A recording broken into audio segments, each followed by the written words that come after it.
Well, I was discussing with David Scott, who's was a lecturer in songwriting course, that I wanted to move out of what I was doing and move into education again. And I had 30 years experience in the music industry, and I wanted to try and put that into a kind of academic framework, as simple as that really. Yeah, great. How about yourself, Ross? Not too dissimilar to Jim. I've been working with Alan Debrec, who's the course leader, and he mentioned to me that this was on offer. I knew nothing about it, and same as Jim, I just thought 25 years industry experience, and it's something I always kind of thought about after I left school, because I left school at 16 and was straight into playing in bands, so I hadn't been in the classroom for 30 years, and I thought, this sounds interesting, so it was Alan that notified me of the process, and I was intrigued by it, so. Excellent. How about yourself? I was the same as Ross. I'd left school, didn't have a degree or anything, and had some time off from the band. So a friend of mine had done this course, and she'd kind of suggested it, and she knew Alan, so she contacted Alan and asked him about the opportunities, and he'd said about the APEL process. Well, personally, I was kind of concerned perhaps about the language, academic language, and how I could translate my experience, from purely because it was an experience, and I was learning as I was going, through that 30-year period I was in the music industry. Did I have the right vocabulary to translate it into written work or that kind of thing? But likewise to Jim, it was the academic writing was created a wee bit of fear for me, and also the discipline as well, because the music industry works on a different grid, and it was just whether I'd be able to make classes and fit in. I had a wee bit of fear about that, because I've been in the industry so long, but. That's my main fear was the academic writing. Exact same. It was doing the essays and stuff like that. I think being in the band and being on the road, you're kind of spoon-fed. People look after you, so that was like doing that on your own and having to be kind of independent. That was something I did in my life. I thought it was a great opportunity, to be honest, for people who wanted to change direction or do something a bit different. I didn't know it was available.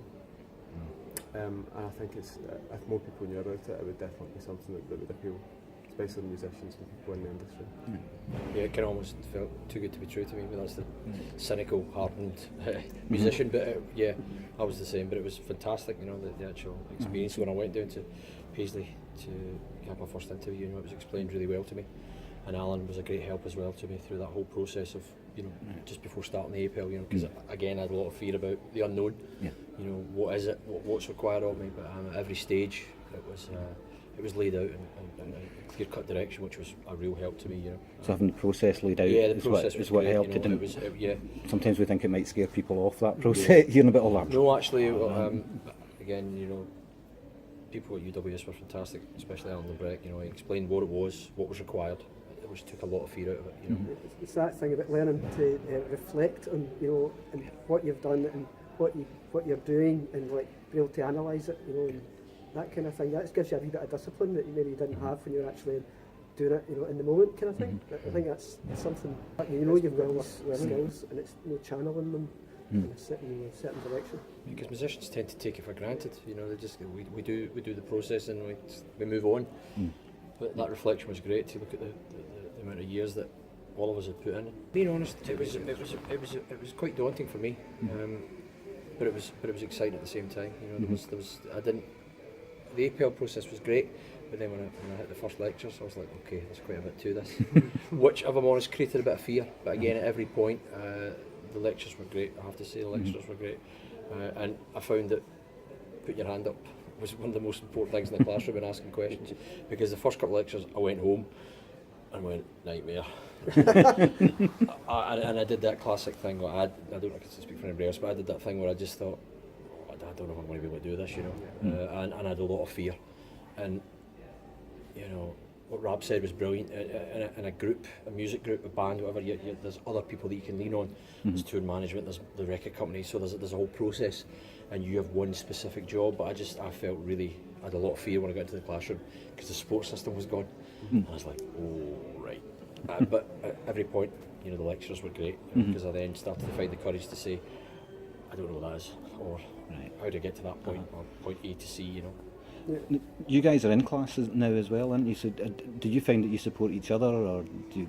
Do you know Because you were kind of on your own, Ross, I think, in coming into the class. Well, weren't you? I'm on my own as well, you know, just that, you know, Right. sort of sitting surrounded by people who are like 20, 30 years younger than me, you know, but that was fine because everybody's got their own project and they're just getting through it and just listen to other people's experiences, you know, and you've got that extra experience, so you are you can add something to the discussion, you know, that maybe somebody else couldn't, you know, and people would see that as well.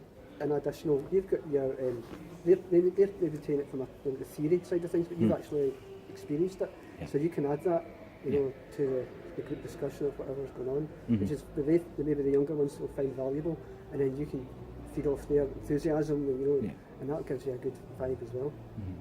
Yeah, I at first was a bit, as I said, you know, a bit fearful of lectures, and then I really loved it. You know, I really looked forward to getting in the classroom, and it felt as if it was there was no sort of barriers. You know, I think Jim's explained it great. You know, we can maybe bring something to it that they haven't experienced yet, just because of the age of them.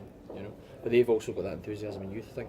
And what I found was amazing was the grasp of technology, which is a really important thing. You know, the millennials and all this sort of stuff. You know, I was just like, wow, they're right inside this stuff. You know, which was inspiring to me. You know, I found that great, and the new ideas that they were bringing. You know, I found that great to be around it. I found it really stimulating to be around that you know the students in the classroom. You know? That's fantastic. Yeah. How about yourself? It was really nice to kind of be around the kids because they were really enthusiastic about music. Still, whereas maybe being a wee bit older, you're a wee bit more jaded maybe or whatever, but they were so enthusiastic. And I thought I'd be getting into class and playing guitar every day and telling them stories about what I'd done, and it was like very quickly. It's what Alan did. It still does it. And very quickly, it was obvious that it was going to be hard work, you know. As Ross said, and there was a few points where it was like, I don't know if I can do this, but all the lecturers were really helpful. You know, any problems, it was always like, you know, let's try and fix it.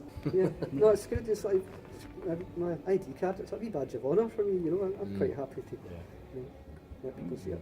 I'm used to getting a lot of information from management or record, usually record company tour managers. So on any given day, we know exactly where we are. And I get a bit freaky about that sometimes because it's all information.